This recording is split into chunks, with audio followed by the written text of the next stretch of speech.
তিন ধরনের নারীদেরকে ভুলেও বিয়ে করা যাবে না। এই তিন ধরনের মেয়েদেরকে যদি তোমরা বিয়ে করো তাহলে তোমাদের জীবন শেষ। আমরা এগুলি বাছাই করে বিয়ে করব, তার কারণ হলো আপনার জীবনে যদি খারাপ একজন মেয়ে চলে আসে তাহলে আপনার জীবন নরক হয়ে যাবে, আপনার জীবনটা জাহান্নাম হয়ে যাবে। মুহাম্মদুর রাসূলুল্লাহ সাল্লাল্লাহু আলাইহি সাল্লাম বলছেন, পৃথিবীর মধ্যে ওই ব্যক্তি সবচাইতে বেশি শান্তিতে আছে যার বউটা ভালো। বউ যদি ভালো না হয়, স্ত্রী যদি ভালো না হয়, তাহলে জীবন শেষ।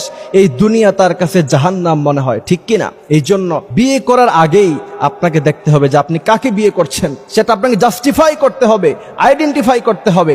সেটা আমরা জানবো।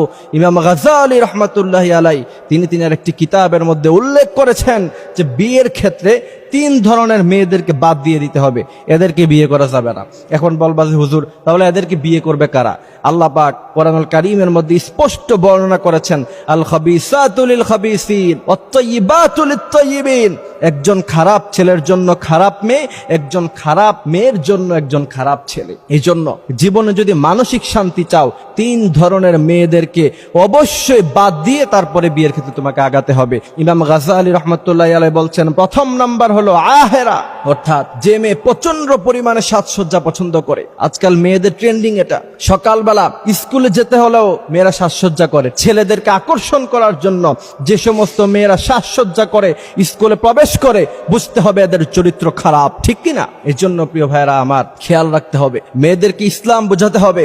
আপনার ছোট্ট মেয়ে ক্লাস 7-এ পড়ে, সে প্রচন্ড পরিমাণে সাজসজ্জা করে স্কুলে যায়, আপনি তাকে কিছু বলেন না, বুঝতে হবে আপনি আপনার হক আদায় করেন নাই।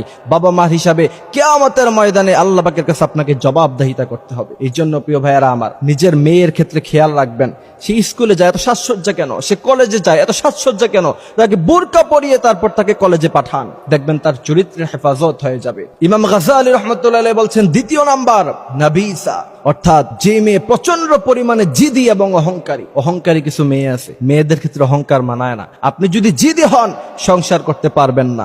আজকাল সংসারগুলি ভেঙে যাচ্ছে একমাত্র জিদের কারণে। স্বামী জিদ করে বসে থাকে যে স্ত্রীর সাথে আমি কথা বললে তো আমার ইজ্জত কমে যাবে, আমার সম্মান কমে যাবে। আর স্ত্রীও বসে থাকে, না আমি আমার স্বামীর সাথে আগে কথা বলবো না, সে আমাকে সরি বলতে হবে।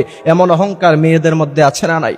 স্বভাবজাত প্রক্রিয়া, মেয়েরা একটু নরম মেজাজের হয়, ছেলেদের একটু মেজাজ গরম থাকে। সেক্ষেত্রে যদি কোনো মেয়ে প্রচন্ড পরিমাণে অহংকার এবং জিদি হয়, তাহলে একজন ছেলের সাথে সে সংসার করতে পারবে না, তার সংসারটা ভেঙে যাবে। ইমাম গাজ্জালী রাহমাতুল্লাহি আলাইহি বড় দার্শনিক ছিলেন, ফিলোসোফার ছিলেন। এই জন্য তিনি বিষয়গুলি বর্ণনা করে গিয়েছেন যাতে করে মানুষের উপকার হয়ে যায়। যেই মেয়ের অহংকার আছে ওই মেয়েকে বিয়ে করা যাবে না। এটা কি করে বুঝবেন যে কোন মেয়ের অহংকার আছে? বিয়ের আগে তাকে যখন দেখতে যাবেন তখনই বোঝা যাবে সে কতটুকু নমনীয়।